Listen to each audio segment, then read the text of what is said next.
বিসমিল্লাহির রহমানির রহিম। Hello everyone, আসসালামু আলাইকুম। আশা করি আল্লাহর অশেষ রহমতে সবাই অনেক ভালো আছেন। আলহামদুলিল্লাহ আমরাও ভালো আছি।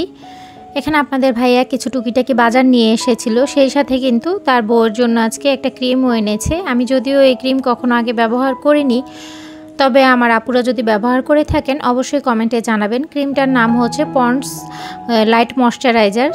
এটা আসলে আমি ব্যবহার করে দেখলাম, যেহেতু বয়সটা পরে দিয়েছি, ভালো লেগেছে। তো আমি আসলে জানি না এটা সম্পর্কে, আমার যদিও ভালো লেগেছে, কার কোনো সমস্যা হয়েছে কি না জানাতে পারেন। আসলে মেন বিষয় হচ্ছে আমরা অনেক সময় মেয়েদের সাথে বসে দুজনে অথবা আমি একা আমরা আমাদের আগের যে জীবনগুলো আছে সেগুলো নিয়ে আলোচনা করি, বা আগে আমরা কিভাবে খেলাধুলা করতাম, সারা দিন খেলাধুলা করতাম, সন্ধ্যায় মার বকুনি খেতাম, এসব কিছু ওদেরকে শোনাই। ওরা তো এসব কিছুই আসলে জানে না, অনেক খেলার নাম ওরা কিছুই জানে না। আমাদের যে লাইফটা ছিল সেই লাইফ সম্পর্কে ওদের কোনো আইডিয়াই নেই। ওদের কাছে এগুলো অনেক সময় হাসির মনে হয় বা অনেক সময় অনেক কিছু কাল্পনিক মনে হয়। তো আমি সেই সুবাদে মেয়েদেরকে বলছিলাম যে আমি কিন্তু সেই আগে থেকেই ডাব সাবান দিয়ে গোসল করতাম বা ফেস ওয়াশ হিসেবে এগুলো ব্যবহার করতাম, চুলে কি কি ব্যবহার করতাম। তো তখন আপনাদের ভাইয়া কথাগুলো শুনেছিল, আর আমি বলছিলাম যে আগে তোমার বাবার বেতন খুবই কম ছিল, যখন আমার বিয়ে হয়েছে মাত্র 6,000 টাকা বেতনে সে আমাকে শ্যাম্পুও মার্কেট থেকে কিনে দিত, সেই সাথে কন্ডিশনার আর মুখে দেওয়ার জন্য যে পন্ডস স্নোটা আছে সেটা ব্যবহার করতাম। তো এই সবগুলো জিনিস সে আমাকে সব সময় কিনে দিত, যেটা আমি বিয়ের আগে ব্যবহার করেছিলাম, সেগুলো আমি বিয়ের পরেও ব্যবহার করেছি। আর এখন তো অনেক টাকা বেতন পাই আলহামদুলিল্লাহ, কিন্তু বর্তমানে বা বেশ কয়েক বছর যাবত, মনে হয় যে 10 বছরের মতো 10-11 বছর হয়ে যাবে যে আমি এরকম কোনো কিছুই মুখে দেই না। একটা ফেস ওয়াশ নিয়ে আসলে আমার কয়েক বছর হয়ে যায়, পরে ওর বাবা ডেট চেক করে দেখতে থাকে ডেট আছে কি না, নাকি এখনও দেই। তো সারাদিনে আসলে এমন অনেক দিন যায় যে আজকে সারাদিন ফেস ওয়াশ দিয়ে মুখও ধুইনি। সংসারের ঝামেলা, বাচ্চাদের নিয়ে বাচ্চা কাচ্চা সামলিয়ে সংসারের যাবতীয় কাজ করে আসলে হয়ে ওঠে না নিজের জন্য সময় বের করা, হয়ে ওঠে না নিজের কোনো যত্ন করা। আর যত্ন না করলে কিন্তু যে কোনো জিনিসই দেখা যায় যে আস্তে আস্তে নষ্ট হয়ে যায়। তবে আমার কাছে মনে হয় বাচ্চারা যখন ছোট থাকে ওই সময়টাতে ওদের প্রায়োরিটিটা সবার আগে, এই সময়টা আর ফিরে পাওয়া যাবে না। আমি হয়তো বা একটা সময় সব কিছুই দিতে পারবো বা নিজের একটু যত্ন করতে পারবো, আর আমার যেটুকু ক্ষতি হবে সেটা আমি একজন মা, এটুকু তো আমার স্যাক্রিফাইস করতে হবেই। সবসময়ই সব কিছু ধরে রাখার চেষ্টা করলে তো হবে না। তো এই হচ্ছে আসলে বর্তমান পরিস্থিতি। সেই কথাগুলো শুনেই কিন্তু আমার যতটুকু সম্ভব, আমি যদিও শিওর না, আমি অনুমান করছি হয়তো বা সেই কথা শুনেই সে আমাদের যেই গ্রোসারি জিনিসপত্র আনা হয় যেই দোকানটা থেকে, সেই দোকানটা একটা ভ্যারাইটিজ স্টোর, যার কারণে সেটাতে সব কিছুই পাওয়া যায়। তো আমার মনে হয় যে সেখানেই তার চোখে এগুলো পড়েছে, আর এগুলো নাকি নতুন এনেছে উনি। তো আমাকে এসে বলছিল যে এরকম এরকম ক্রিম পাওয়া যায় এরকম দোকানে, আমি তো এগুলো বুঝি না, তোমার জন্য নিয়ে আসি। তো আমি বললাম যে আমিও জানি না, আমি তো আর এগুলো এখন ব্যবহার করি না, কোনটা কীরকম। পরে বলল যে নিয়ে আসি, তারপর ব্যবহার করে দেখো যদি ভালো লাগে। তো সেই কারণেই কিন্তু সে এটা নিয়ে এসেছে। তো একটু পরে আপনাদের সাথে শেয়ার করব, সে একটা না দুইটা ক্রিম এনেছে, কিন্তু আমি এখন সময়ই খুঁজে পাচ্ছি না আমি এগুলো কখন ব্যবহার করব। তো সকালে 2-1 দিন যাবত একটু দেরিতে ওঠা হচ্ছে, কারণ ঘুমের অনেক সমস্যা হয়ে গেছে, না ঘুমাতে ঘুমাতে অভ্যাস খারাপ হয়ে গেছে। কিন্তু প্রচণ্ড পরিমাণে মাথার চোখ ব্যথা করে, ঘুমানোর জন্য অনেক ট্রাই করি, জিকির করি, এটা করি ওটা করি, এপাশ ওপাশ হতে আসলে কান্না চলে আসে কিছু সময়। তো আপনাদের ভাইয়াকে আমি বলছিলাম যে আমাদের যে ফ্যামিলি ডক্টর আছে স্যারের সাথে যোগাযোগ করো, ওনাকে বলো আমাকে ঘুমের স্বাভাবিক নর্মাল কোনো ওষুধ দেওয়ার জন্য, আমি এভাবে আর পারছি না।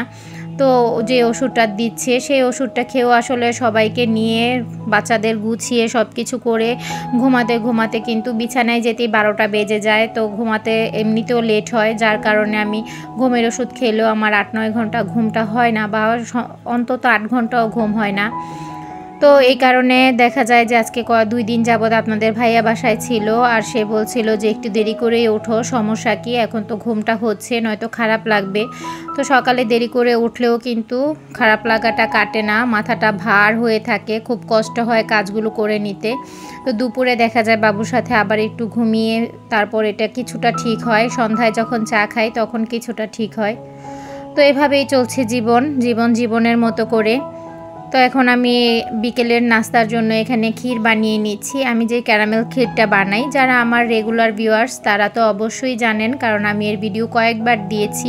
এই ক্ষীরটা আমার পরিবারের সবার অনেক পছন্দ। যেমন দেখেন, আজকে এখানে 1.5 কেজি দুধের ক্ষীর বানিয়েছি। 1.5 কেজি না, সরি 2 কেজির চেয়ে একটু কম হবে। তো এটা কিন্তু সন্ধ্যার নাস্তায় বেশ খানিকটাই খাওয়া হয়ে গেছে। একজনের পরিমাণের মতো ফ্রিজে রেখেছিলাম, সকালেও সেটা শেষ হয়ে গেছে আলহামদুলিল্লাহ। বাচ্চারা এবং ওর বাবা খুব পছন্দ করে এই খাবারটা খায়।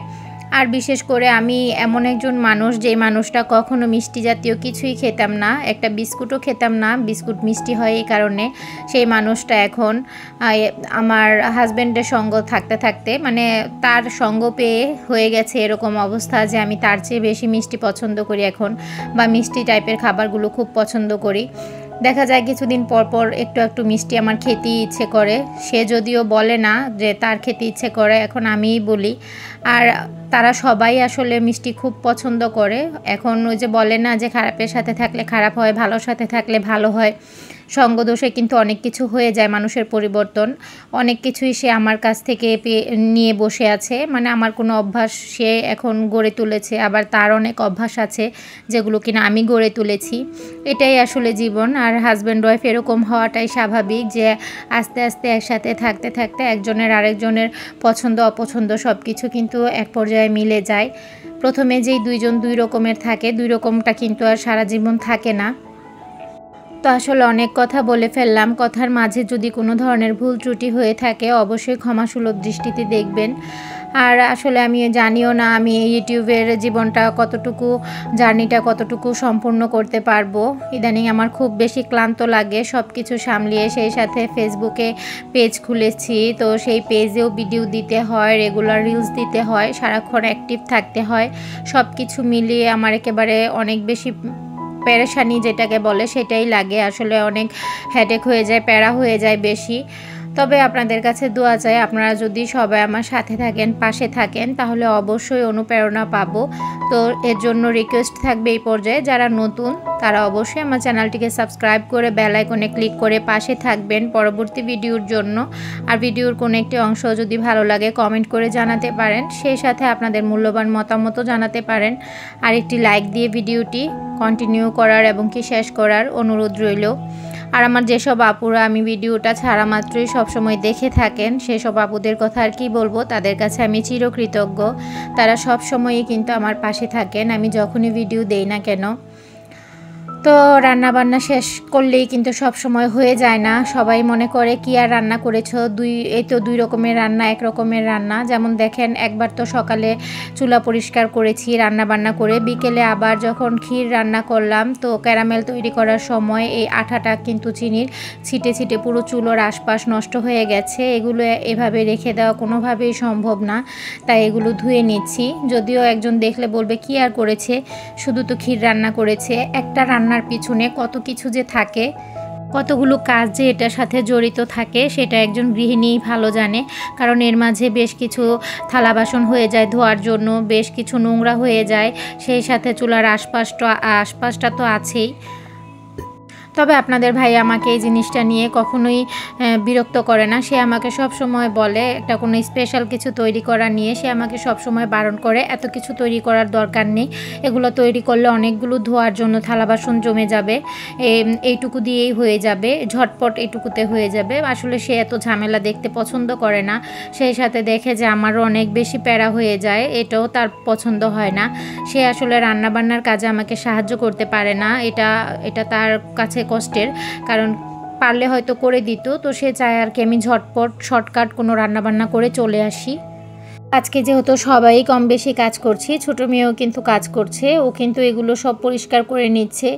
এত ধুলা কোত্থেকে আসে, আসলে ধুলার মধ্যে জানলা এত বরকত দিয়ে রেখেছেন বলার মতো না। যে জিনিসটাতে হাত দেই সকালে মোছার পর বিকেলেই দেখি যে ওই জিনিসটাতে আবার ধুলো জমে গেছে। তো এগুলো কিন্তু প্রতিদিনই ধোয়া হচ্ছে, তারপরও এগুলোর মধ্যে এই অবস্থা। তো মেয়েকে আমি আবার আজকে বলেছিলাম যে এগুলো একটু পরিষ্কার করে দাও, যেহেতু ওষুধ খাওয়ার সময় এখানে ধরা পড়ে, এগুলোতে আসলে ধুলা লেগে থাকলে আসলে একটুও ভালো লাগে না। শুধু সারাদিনে একবার মোছায় কিন্তু এগুলো কোনোভাবেই মন ভরে না। তো এই তো মেয়ে কিন্তু সাথে সাথে এগুলো পরিষ্কার করে দিচ্ছে। আর এই তো আমাদের বাঙালিদের যে অভ্যাস, কোনো কিছুর কাপড়ের নিচে অথবা তোশকের নিচে ব্যাগ রাখা, কাগজপত্র রাখা, এটা আমাদের একেবারেই নিতান্ত অভ্যাস। তো এই কাজগুলো আমরা সবাই মোটামুটি করে থাকি। এখানে বেশ কিছু কার্ড ছিল, মেয়ে দেখাচ্ছিল ফেলে দিবে কিনা, তো বলেছি কার্ডগুলো ফেলো না, অন্য যা দরকারি ছিল না তা সব কিছু ফেলে দাও, সমস্যা নেই। তো এতেও গুছগাছ করে নিয়েছে, খুব সুন্দর করে পরিষ্কার করেছে। ও কিন্তু কয়েকদিন পর পর ড্রেসিং টেবিলের সব কিছু নামিয়েও পরিষ্কার করে। এটা আসলে ও যখনই সন্ধ্যায় পড়া শেষ বা কোনো কাজ খুঁজে পাচ্ছে না তখনই করে। এই তো আমার বাবাটাকে দেখে সবাই মাশাআল্লাহ বলতে ভুলবেন না। বাবাটার শরীরটা ভালো না, ওর বাবার ঠান্ডা লেগেছে।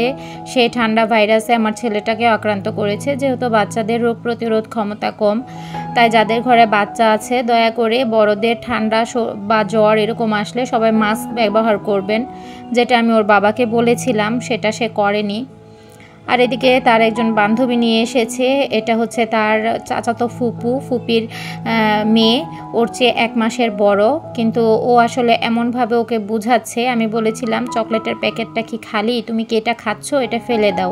তো এটা শোনার পর থেকেও বারবার বাবুকে দেখাচ্ছিল আর বলছিল এটা ফেলে দেওয়ার জন্য। আর আমার বাচ্চাগুলো আসলে বাচ্চা দেখলে পাগল হয়ে যায়। ও এখন ওকে বেবি বেবি বলে ওর পিছনেই থাকবে সারাদিন। তো ভিডিওটা আজকে এই পর্যন্তই, এখানেই শেষ করছি। সবাই ভালো থাকবেন, সুস্থ থাকবেন। আল্লাহ হাফেজ সবাইকে।